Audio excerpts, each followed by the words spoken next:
Subhanas. Pagan, the house nasa nga, panala kaya bibiling ilog sa amin, no?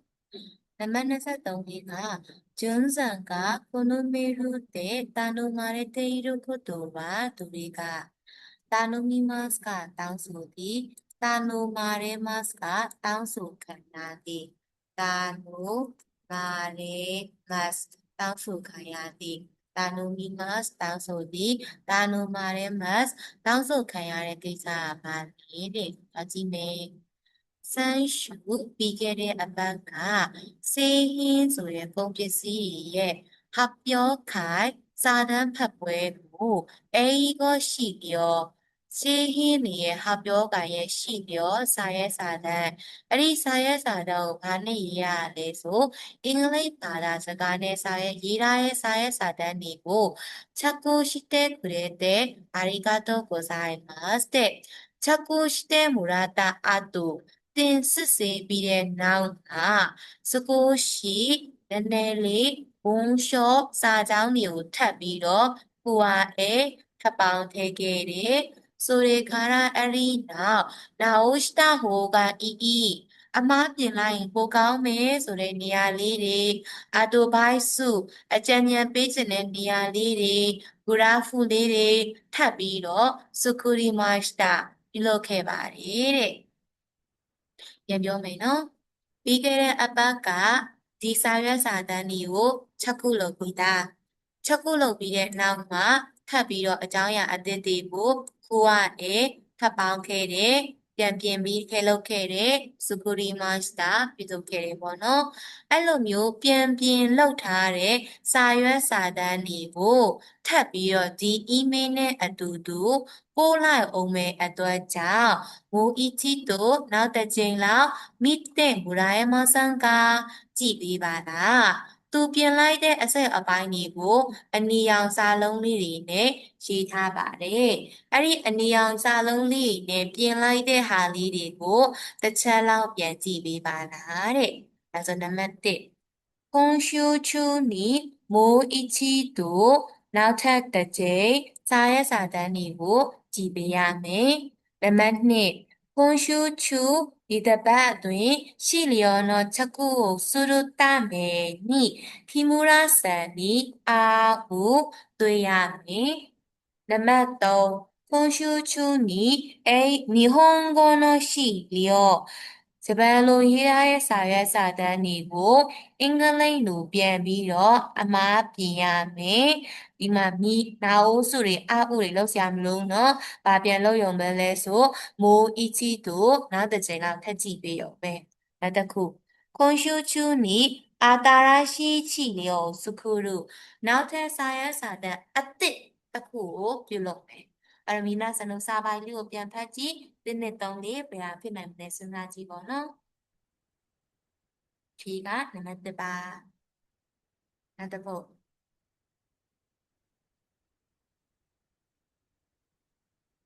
駅ビルの特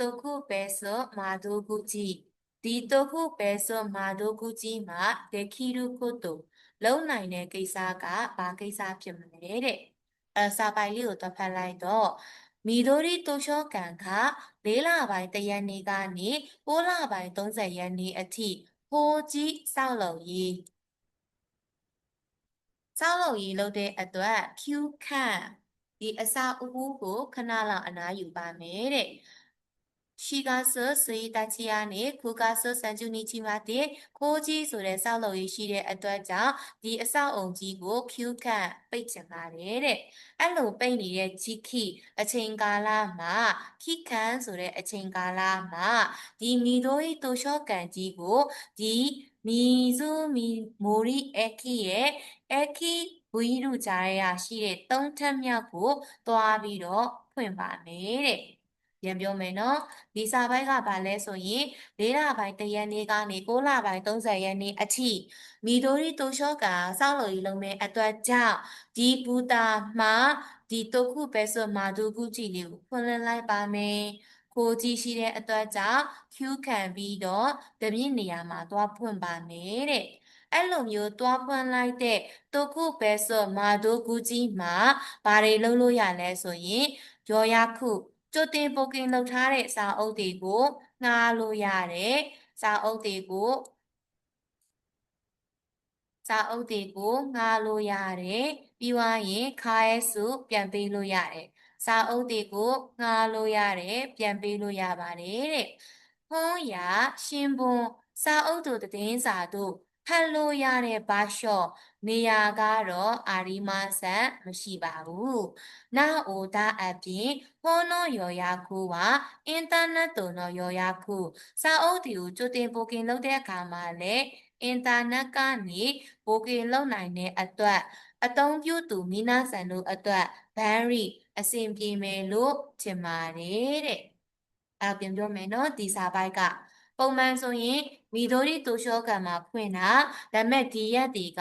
စောက်လို့ရရှိတဲ့အတွက်အဲ့ဒီမိတို့ဒီတူရှောကံမှာဖွင့်နေတဲ့ဟာကိုပိတ်ပြီးတော့ဒီနေရာမှာလာပြီးဖွင့်တယ်ဖွင့်လိုက်တဲ့တခုပဲဆိုမာတို့ကူကြီးမှာဘာတွေလုပ်လို့ရလဲဆိုစာအုပ်တွေငှားလို့ရတယ်စာအုပ်တွေကိုပြန်လာပေးလို့ရတယ်ဒါပေမဲ့ဖတ်စရာနေရာတော့မရှိဘူးအဲ့လိုမျိုးရော်ရခုလုပ်တဲ့အခါမှာလည်းအင်တာနက်ကနေရော်ရခုလုပ်လို့ရတယ်နော်ဆိုတော့စဉ်းစားကြည့်အောင်予約した本借りることとစာအုပ်ကိုငှားလို့ရတယ်စာအုပ်တွေကိုပြန်ပေးလို့ရတယ်စာအုပ်တွေကိုဖတ်လို့ရတယ်ဒါပေမဲ့သူစာပိုက်မှာပြောထားတာဖတ်ဖို့နေရာမရှိဘူးလို့ပြောထားတဲ့အတွက်ကြောင့်နံပါတ်1မှားသွားပါပြီနံပါတ်2予約した本借りるစာအုပ်ကိုငှားလို့ရတယ်စာအုပ်တွေကိုလည်းပြန်ပေးလို့ရတယ်စာအုပ်ဖတ်ဖို့နေရာမရှိဘူးလို့ဒါဆိုရင်လည်းနံပါတ်2မှားသွားပြီနံပါတ်3予約した本စာအုပ်တွေကိုငှားလို့ရတယ်စာအုပ်တွေကိုပြန်ပေးလို့ရတယ်စာအုပ်တွေကိုလည်း予約လုပ်လို့ရတယ်ဟုတ်တယ်ဘယ်ကနေ予約လုပ်လို့ရရလဲအင်တာနက်ကနေ予約လုပ်လို့ရတယ်နော်နံပါတ်4စာအုပ်တွေကိုငှားလို့ရတယ်ပြန်ပေးလို့ရတယ်ဒါဆို予約လုပ်လို့မရဘူးလားရတယ်လေအဲ့ဒါကို予約လုပ်လို့မရဘူးပြောရတယ်ပြီးအရှိမလည်းပြောဘူးလေနော်ဒါခဲဆိုတဲ့စာလုံးပါရင်အမှားပါနိုင်ခြေ80%ရှိပါတယ်လို့ဒါဆိုရင်နံပါတ်4နဲ့မှားသွားရင်တဲ့အတွက်ဖြေမှန်ကစမ်းပါပါလွယ်လွယ်လေးနော်နောက်တစ်ပုဒ်ကယောဆိုဆိုတာကကြိုတင်ခန့်မှန်းသည်ကိုကြိုတင်ခန့်မှန်းတာနဲ့ချီကတဲ့ကွဲပြီးတော့ဘာတွေဤကိုင်းချင်းမှတ်မထားတဲ့ဟာတွေဖြစ်လာတာလေဤကဂိုင်းစတာအဖွဲ့ဝင်ဆိုတာဤကိုင်းနာချင်းမှတ်မထားဘူးဒါဆိုရင်ကိုကြိုတင်ပြီးတော့ခန့်မှန်းထားတာနဲ့ဘာတွေကွဲလွဲသွားတာလဲတော့ဖတ်ကြည့်အောင်နော်စာကူကြီးဆိုမနီကဇာရှိဆိုတဲ့မဂ္ဂဇင်းတစ်ခုမှာခါမီဆိုတဲ့စက္ကူတွေစာရွက်တွေကနေပြီးတော့ခါမီဆိုတဲ့စက္ကူတွေစာရွက်တွေကနေပြီးတော့ခုဆွရှိတ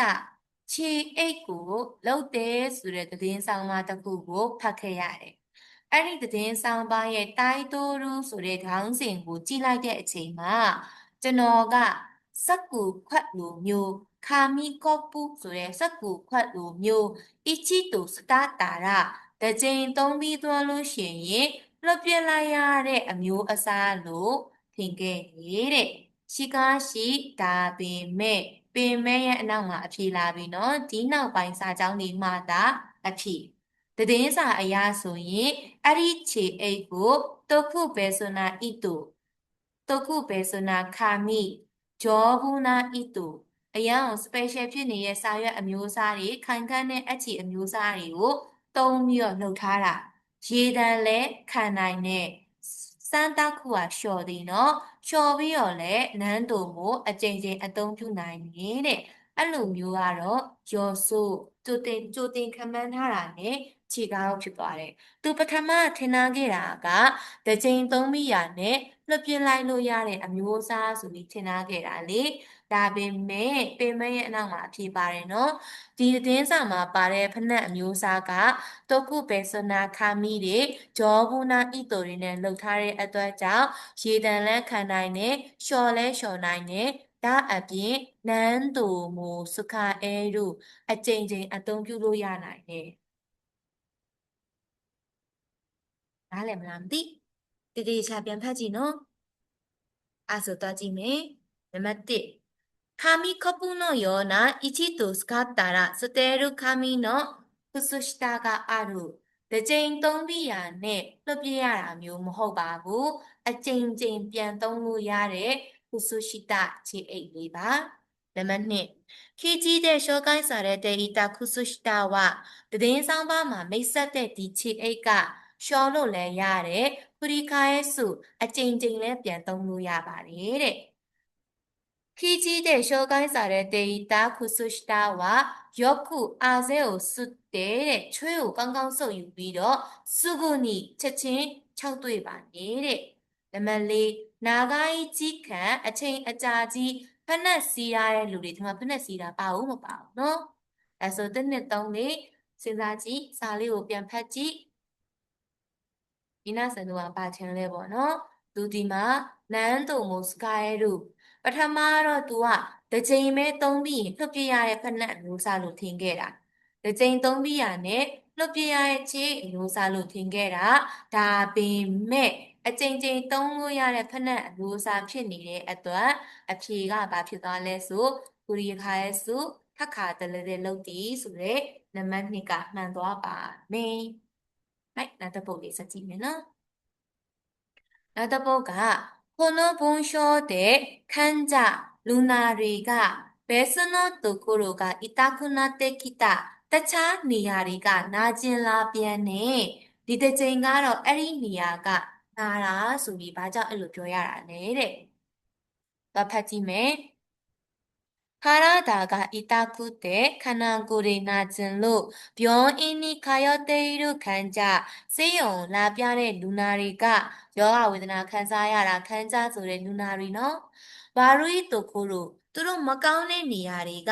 နာအိုးတို့ပျောက်သွားတဲ့အချိန်မှာဘယ်စွန်းတော့တို့ကိုလို့ကဣတခုနတတခြားနေရာတွေကနာလာပြန်ရောတဲ့တခုပျောက်သွားတဲ့အချိန်မှာနောက်တစ်ခုကပြန်နာလာပြန်ရော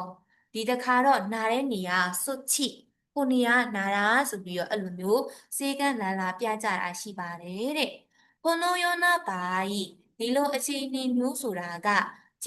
はတကယ်တော့その人は最初からအဲ့ဒီလူကအစကတည်းကအဲ့ဒီလူကအစကတည်းကနာကျင်နေတဲ့မကောင်းတဲ့နေရာတွေကイクスကအများကြီးရှိကြတာပါငကိုကလေးကအဲ့ဒီလူနာတွေကနာကျင်တဲ့နေရာတွေအများကြီးရှိတာပါဒါပေမဲ့ဟိတိုနောခါရာတာဝလူတွေရဲ့ခန္ဓာကိုယ်ကပိုနာကြီးတူခိတစ်ချိန်တည်းမှာဟိတိုဆွနောဣတာမိနာကျင်မှုတစ်ခုကိုပဲခံစားရတာပေါ့နော်ဟိတိုဆွနောဣတာမိနာကျင်မှုတစ်ခုမှလွဲပြီးမခံစားရဘူးရှိကနိုင်လေးမှလွဲပြီးမပတ်ဘူးနောင်ပဲပတ်တယ်လို့ဘာသာပြခိုင်းတာတယ်နော်နာကျင်မှုတစ်ခုကိုပဲခံစားရတယ်အဲ့လိုမျိုးခံစားရနေတဲ့အချိန်မှာ一番強い痛みだけအနာကျင်ဆုံးဖြစ်နေတဲ့နာကျင်မှုကိုခံစားရတာပြောချင်တာကခန္ဓာကိုယ်တစ်ခုလုံးမှာကိုရီးယားဒီနေရာအကုန်နာနေပြီးသားအဲ့ဒီမှာမှလူခန္ဓာကိုယ်ကတစ်ချိန်တည်းမှာနာကျင်မှုတစ်ခုကိုပဲ तू ကအုံနောက်စီတဲ့ပို့လွှတ်ပေးတာဒါကြောင့်အဲ့ဒီအုံနောက်စီပို့လွှတ်လိုက်တဲ့တဲ့အချက်အလက်ကအနာကျင်ဆုံးဖြစ်နေတဲ့အစိတ်အပိုင်းကိုပဲပို့လွှတ်လိုက်တယ်ဆိုတဲ့သဘောဒါကြောင့်この患者はもっともအနာကျင်ဆုံးဖြစ်နေတဲ့နေရာကပျောက်ကင်းသွားတဲ့အချိန်မှာနာအိုးတို့ပျောက်ကင်းသွားတဲ့အချိန်မှာစုကိဆိုတာနောက်ထပ်နာကျင်မှုအနာကျင်ဆုံးဖြစ်တဲ့တနေရာပျောက်သွားရင်နောက်ထပ်ဒုတိယအဆင့်အနေနဲ့နာကျင်တဲ့နာကျင်မှုတွေထပ်ပြီးခံစားရတာအဲ့ဒါမို့လို့ဒီနေရာပျောက်သွားရင်နောက်ထပ်နေရာနာလာပြန်တယ်ဆိုပြီးတော့စေကံအောင်လာပြကြတာပေါ့နော်ဒါပိုင်လေးကိုတစ်ခေါက်ပြန်ဖတ်ပြမယ်နော်ခန္ဓာကိုယ်နာကျင်လို့စေယုံလာပြတဲ့လူတွေရှိတယ်အဲ့လိုမျိုးလာပြတဲ့နေရာမှာနာကျင်တဲ့နေရာတွေပျောက်သွားရင်ဓမြင့်တနေရာထပ်ပြီးနာလာရောအဲ့လိုနာလာတယ်ဆိုတာကစိုင်းလျှောခါရပထမကလေးကသူတို့မှာနာကျင်တဲ့နေရာကြီးအများကြီးရှိပြီးသားအဲ့လိုအများကြီးရှိရဆိုပေမဲ့လူခန္ဓာကိုယ်ကတစ်ချိန်တည်းမှာနာကျင်မှုတစ်ခုပဲခံစားရတာ အဲ့ဒီခံစားရတဲ့နာကျင်မှုတစ်ခုကလည်းအနာကျင်ဆုံးဖြစ်နေတဲ့နာကျင်မှုကိုပဲဦးနောက်ကသိရှိတာဒါကြောင့်အနာကျင်ဆုံးဖြစ်နေတဲ့ဒဏ်ရာတစ်ခုကပျောက်သွားတဲ့အချိန်ဒုတိယနာကျင်ရဲ့နာကျင်မှုကနောက်ကနေထပ်ပြီးတော့ခံစားရတာနော်အဲ့လိုမျိုးစာပိုက်ကပြောချင်တာပါဒါဆိုရင်တစ်နှစ်သုံးလေးကိုတွက်ရှာကြည့်အောင်အပေါ်ကစာပိုက်ကရှုပ်လေးလေးအောက်ကတစ်နှစ်သုံးလေးရွေးရတာပို့ပြီးတော့လွယ်လေးလေးနော်အဲ့ဆိုတော့ကြည့်イタイところが治ってきたとき、နာကျင်တဲ့နေရာတနေရာပျောက်သွားတဲ့အချိန်မှာဖုခုဆူနောအီတာမီဖုခုဆူဆိုတာကအများစုဖုခုဆူနောအီတာမီနာကျင်မှုအများစုကိုခံစားရတယ်ဟမ်နာကျင်မှုဆိုတာခန္ဓာကိုယ်ကတစ်ချိန်တည်းမှာနာကျင်မှုတစ်ခုကိုပဲခံစားရတာအများကြီးမခံစားရဘူးဒါကြောင့်နံပါတ်1ကမှားပါတယ်နံပါတ်2悪いところが人そ治るとနာကျင်နေတဲ့နေရာတစ်ခုပျောက်ကင်းသွားတဲ့အချိန်မှာสุกิဒုတိယအဆင့်အနေနဲ့နာကျင်တဲ့နေရာကမတ်တုဒီချက်ပို့ပြီးတော့နာကျင်လာတယ်တဲ့တနေရာပျောက်သွားရင်နောက်ထပ်တနေရာကဒီထပ်ပို့ပြီးတော့နာကျင်လာတာမျိုးတော့စာပိုက်မှာရေးတာဦးနော်ဒါကြောင့်နံပါတ်2လဲမှားတယ်နံပါတ်3痛いところがいくつかあってもနာကျင်တဲ့နေရာတွေအများကြီးရှိလဲပဲဒဏ်ခံလူနာကနာကျင်မှုတစ်ခုချင်းစီမှလွယ်ပြီး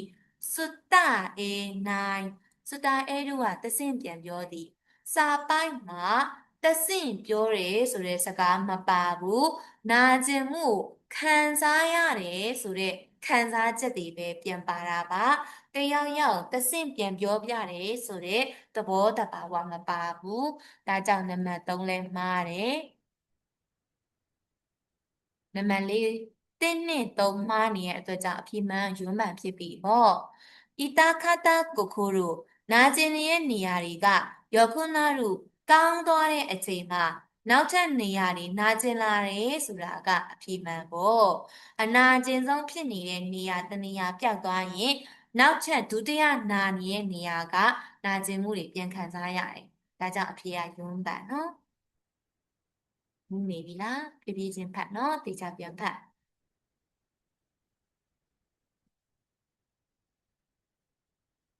နောက်တစ်ပုဒ် ready